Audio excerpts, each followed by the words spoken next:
안녕하세요, 꼬술이에요. 오늘은 이번 연도에 제가 재미있게 읽었던 책들을 소개해보는 시간을 가지려고 해요. 사실 제가 원래 책 자체는 좋아하지만 독서하는 행위 자체는 별로 좋아하지 않는 사람이었거든요. 실제로 도서관은 자주 갔지만 책을 읽은 시간은 많이 없어요. 저는 독서 자체에 재미를 크게 느끼지 못했던 사람이어서 독서가 어떻게 재밌어? 독서가 어떻게 재밌지? 독서라는 행위 자체가 재밌을 수가 있는 거야? 라고 말을 달고 살던 사람이었는데 그 독서에 제가 빠졌습니다. 처음에 읽었던 소설이 이 수레바퀴 아래서예요. 사실 이 책을 읽었을 때 고비가 되게 많았어요. 보통 책을 처음 읽을 때 재밌으려다가도 이것보다 핸드폰이 더 재밌으니까 재밌으려다가도 읽기 싫은데 읽고 싶으면서도 굳이 이런 생각이 들었거든요. 근데 이 책은 내가 한번 완독해보자 제발 수연아 완독해보자 해서 꾹 참고 완독을 했는데 한 후반부부터 중후반부부터 되게 재밌었어요. 이게 무슨 내용이냐면 한스라는 친구가 어렸을 때부터 공부도 너무 잘하고 말도 잘 듣는 그런 소위 모범생 같은 학생이었는데 이제 모범생이니까 학교에서 탐이 난 거죠. 그래서 이 친구를 개인 교습을 시킬 정도로 되게 공부를 많이 시켜요. 그래서 좋은 학교에 들어가게 되었는데 그 학교에 들어감으로써 이제 한스는 사춘기도 오고 내가 왜 이러고 있는가에 대한 고찰을 많이 하게 된 것 같아요. 그러면서 다른 친구를 만나서 나의 가치관이 바뀌는 시간도 가지고 그리고 이 모범적이었던 친구가 소위 날라리? 되게 어떻게 말해야 될까요? 이 친구를 날라리라고 표현하고 싶진 않은데 방황을 하게 돼요. 그러면서 심각한 우울증에도 빠지고 살고 싶어하지 않는 친구가 되는데 그거를 결국 극복하지는 못해요. 이 책을 읽고 나서 제가 데미안을 읽었어요. 데미안을 읽다가 사실 중간에 좀 멈췄거든요. 데미안이 재밌으면서도 어렵더라고요. 그래서 중간까지 읽다가 멈췄어요. 멈추고 나서 후에 이 클링조어의 마지막 여름이라는 책을 읽었거든요. 이것도 해세책이에요.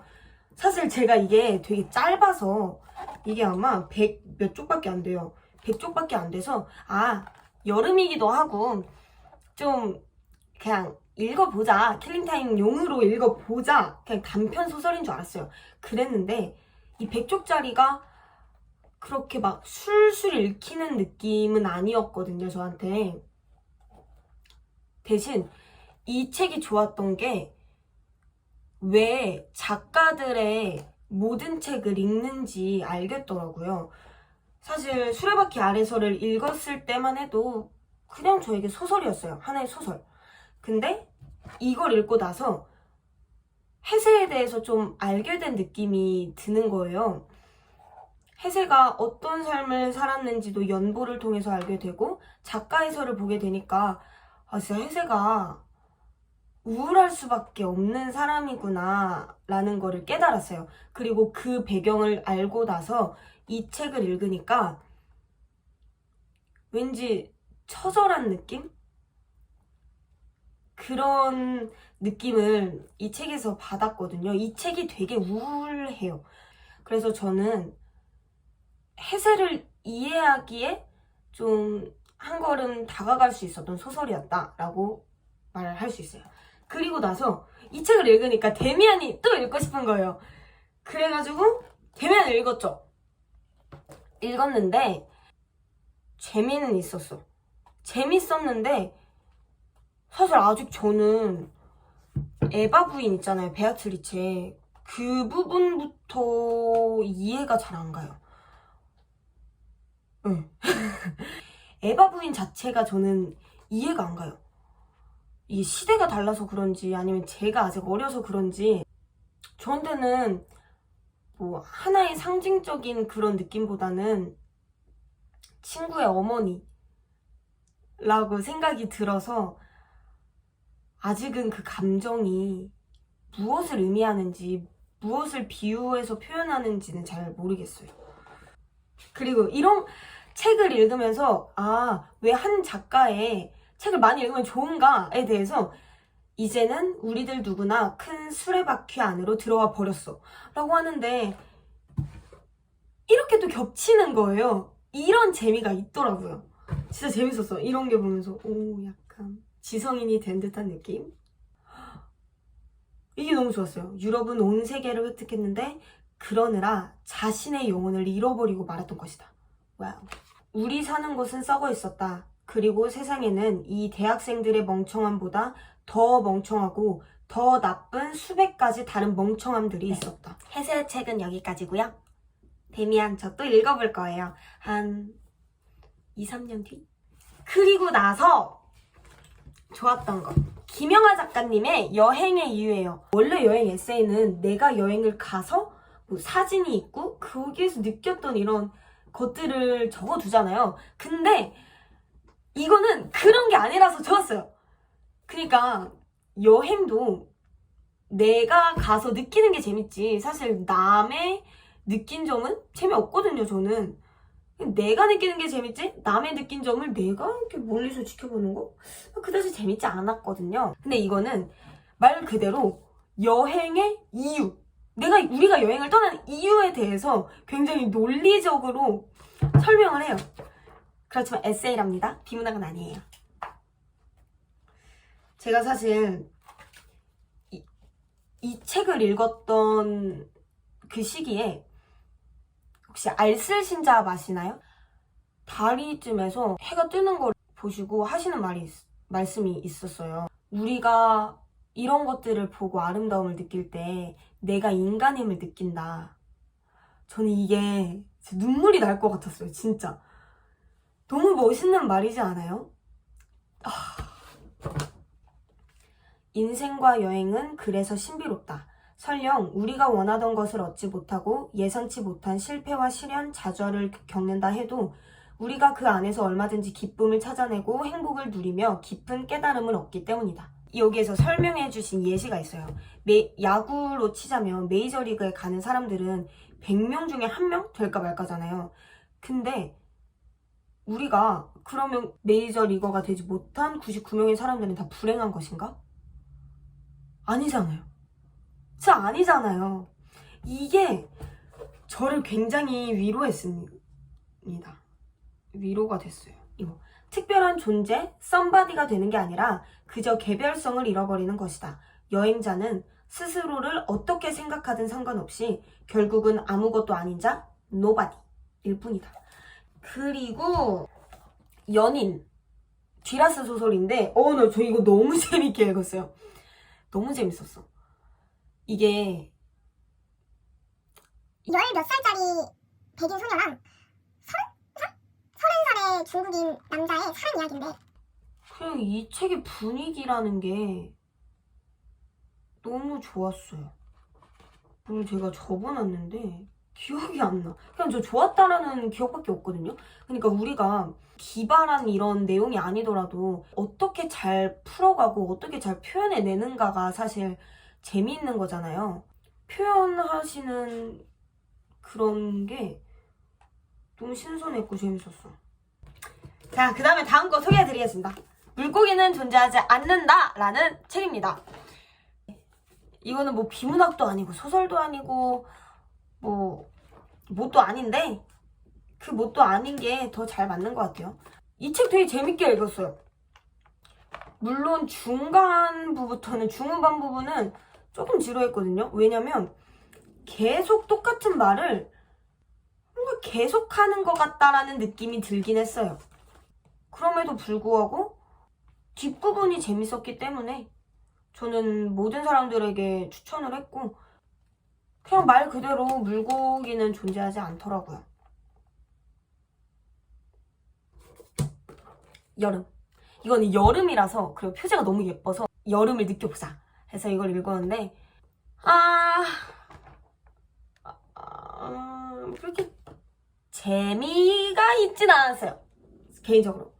재미가 막, 와, 진짜 너무 재밌다. 이러면서 읽진 않았는데, 이 책을 읽고 나서 제가 이 문학적 표현에 관심을 갖기 시작했어요. 제가 사실 그런 문학적 표현에 대해서 이해도 잘 못했을 뿐더러, 좀 어렵고, 굳이? 왜 그렇게 표현을 해야 되지?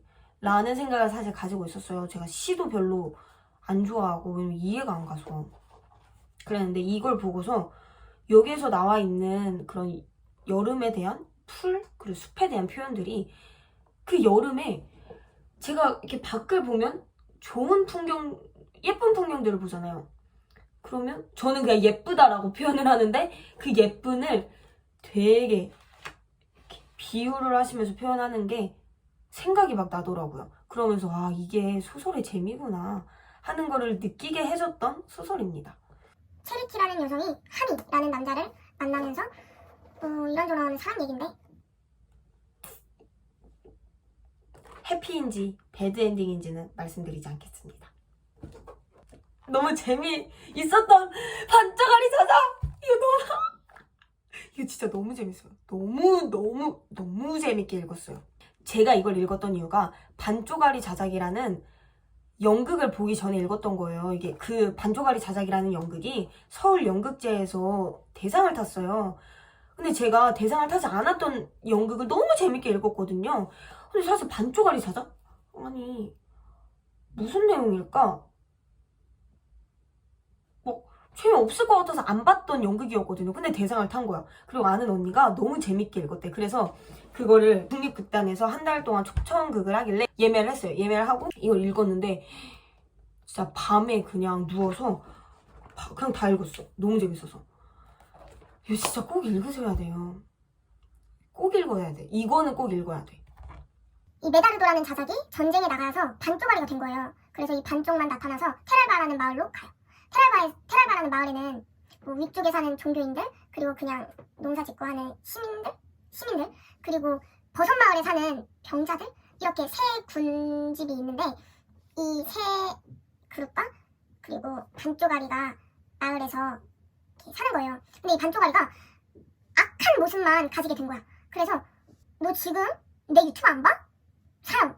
너 지금 눈 뜨고 있어? 사형. 약간 이런 식으로 되게 이러면 안 돼요. 할 정도로 어처구니 없는 일들 가지고 다 사용을 하는 그런 폐악을 저질러요.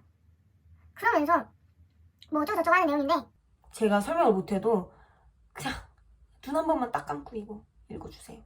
제발 읽어주세요. 진짜 부탁드릴게요. 읽어주세요. 너무 재밌어요.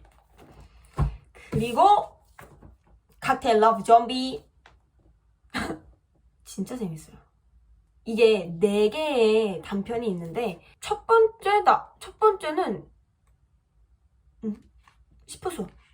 초대까지만 해도 이런 거야? 무섭다 했어요. 저 원래 스릴러를 안 좋아하거든요. 그리고 왜 좋아하는지 알겠다 싶었어요. 왜냐면 이것도 좀 어두워요, 느낌이. 그리고 두 번째, 습지의 사랑. 개인적으로 저는 습지의 사랑이 재밌었어요. 소재가 좀 좋았다? 근데 막 이해가 가는 느낌은 아니었어요. 그리고 세 번째, 칵테일 러브 좀비는 좀 별로였어요. 죄송해요. 그냥 기대했던 거에 미치지 않았다? 그냥 이런 느낌이구나. 딱히 와닿은 느낌은 아니었어요. 근데 이거는 오버랩 나이프? 이게 진짜 미쳤어요. 이게 진짜 미쳤어. 제가 새벽 감성을 타가지고 그런지 읽으면서 그냥 펑펑 울었어요. 너무 재밌어. 이거는 마지막을 위한 소설이에요. 마지막을 위한 책이야. 너무 재밌어요. 스포 절대 안 할 거예요. 스포 절대 안 해. 근데 그냥 재밌어. 제발 보세요. 아무런 얘기도 안 할 거예요. 하지만 보세요. 너무 재밌으니까요. 제가 정세랑 작가님 책을 2권을 읽었어요. 지구인 만큼 지구를 사랑할 수 없어. 사실 정세랑 작가님 너무 유명하시잖아요. 책 안 읽는 나도 들어볼 정도인데 이 책을 읽고 나서 너무 이분이 궁금했어요. 왜냐면 여행 에세이잖아요. 근데 에세이가 왜 작가를 가장 잘 보여주는 하나의 수단인지를 알겠어요. 정세랑 작가님이 너무 세상을 사랑스럽게 보시는 거예요. 사랑스러운 눈으로 사랑스럽게 보시니까 사랑스러운 책이 나오는 거예요. 이걸 읽고서 여행을 너무 가보고 싶었어요. 여행을 가는데 저는 원래 먹는 걸 좀 중요시 여겼거든요. 근데 미술관도 좀 가보고 그냥 좀 느끼고 싶다? 이런 느낌을 가졌어요. 그리고 그냥 정세랑 작가님이라는 사람에 대해서 궁금해졌어요. 그래서 제가 지구에서 하나뿐이라는 책을 읽었습니다. 다들 아실 거예요. 지구에서 하나뿐. 미쳤어요. 진짜 미쳤어. 이거는 너무 재밌어가지고 로맨스예요. 사람이랑 외계인의 로맨스. 미쳤어요. SF에 빠지게 해준 첫 소설이에요. 미쳤어. 너무 재밌어요, 그냥. 근데 이 책이 너무 좋았던 게 이런 상상력을 내가 느끼는 것도 너무 좋았고 세상을 사랑스럽게 보는 그런 문체들이 너무 좋았어요. 그리고 우울한 엔딩, 우울한 느낌, 우울한 분위기, 우울한 거 자체를 별로 안 좋아해서 영화도 항상 밝은 것만 보고 항상 밝은 것만 좋아했었거든요. 근데 그냥 내가 원했던 그런 것들이 총 집합한 느낌이었어요. 그냥 이 책은 너무 재밌어. 대략적인 줄거리를 설명을 하자면 하나라는 한 여성이 이제 남자친구가 있었어요. 남자친구가 있었는데 오래 사귀었어. 장기 연애야. 근데 남자친구가 너무 자유로운 거예요. 하나야 나 캐나다 갔다 올게 하고 갑자기 사라져. 하나야 나 잠깐 여기 좀 갔다 올게. 갑자기 사라져. 아니 이게 남자친구로서 절대 사귀면 안 되는 남자친구를 사귄 거예요. 그러면서 이제 하나는 외로운 거지. 당연히 외롭지. 외로운 거지. 근데 그럼에도 사랑하니까 계속 사귀는데 갑자기 사라졌네. 그 남자친구가. 그 캐나다에서 이상한 불빛이 나더니 그 남자친구가 사라진 거예요. 그러면서 하나가 힘들어요. 근데 갑자기 남자친구가 나타났어. 나타났는데 180도 바뀐 거야. 근데 너무 나한테 잘해주는 거야. 정말 사랑꾼이 되어버린 거예요. 이런 소설입니다. 진짜 재밌어요. 진짜 재밌어. 그래서 나중에 시간이 좀 나면 도서관 가서 정세랑 작가님 책을 이만큼 읽을 거예요. 이만큼. 다 읽어버릴 거야. 진짜. 밀리의 서재를 제가 구독을 한다고 했잖아요. 근데 밀리의 서재에만 볼 수 있는 SF 소설이 있더라고요. 제가 재밌게 읽었던 게 제가 좀 뭘 읽었었냐면 보면 지구의 지구, 저장, 수구단위의 여름 휴가. 여기에서 저는 개인적으로 재밌었던 거는 홍인표 작가님의 저장이 재밌었고요. 되게 에? 뭐? 에? 했던 소설이에요. 이거에 대해서 간략하게 설명을 드리면 장례 문화가 바뀌었어요. 거액의 돈을 내면 이분을 좀 기억할 수 있는 장치가 되게 특이하게 됐어요. 뭐 문자도 나눌 수 있고 이 사람의 기억을 저장을 하는 거야. 말 그대로 저장할 수 있어서 계속 볼 수 있는 거예요. 근데 거액을 내야 돼. 근데 할머니가 돌아가셨어요. 할머니, 엄마, 나 이렇게 살고 있었는데 또 수연이에요. 제가 수연인데 이분은 남자가 아니야. 사이가 그렇게 좋진 않았어요. 수연이는 할머니랑만 좀 사이가 좋았어요. 근데 할머니가 돌아가신 거야. 내 정신적 지주가 돌아가신 거야. 그리고 나서 엄마가 그 거액의 돈을 내서 할머니를 기억할 수 있는 그 장례 그걸 산 거예요. 근데 얘가 너무 어이가 없는 거지. 우리 돈도 없는데 엄마한테 막 따졌어. 근데 그러고 나서 근데 내가 사랑했던 할머니를 이 돈 때문에 이런다고 자괴감이 든 거지. 그리고 나가요. 그리고 나서 할머니랑 연락을 하게 돼. 여기까지. 그리고 수구단위의 여름휴가? 김초엽 작가님 건데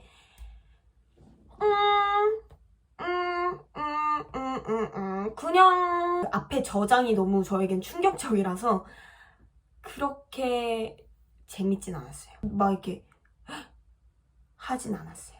베르나르 베르베르의 고양이 원 하나 읽었는데 이거 되게 장편이잖아요. 신기해서 고양이 하나 읽어봤는데 원만 읽었거든요.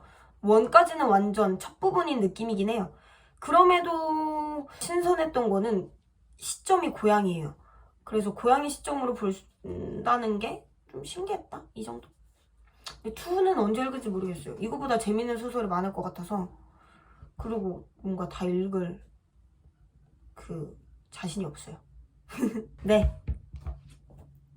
제가 말을 잘 못해서 이 책에 흥미가 가지 않으셨을 수도 있지만 책 정말 너무 다 재밌는 책들이니까 같이 댓글로라도 얘기를 나눴으면 좋겠어요. 그래서 다양한 여러분들과 같이 소통을 하고 싶습니다.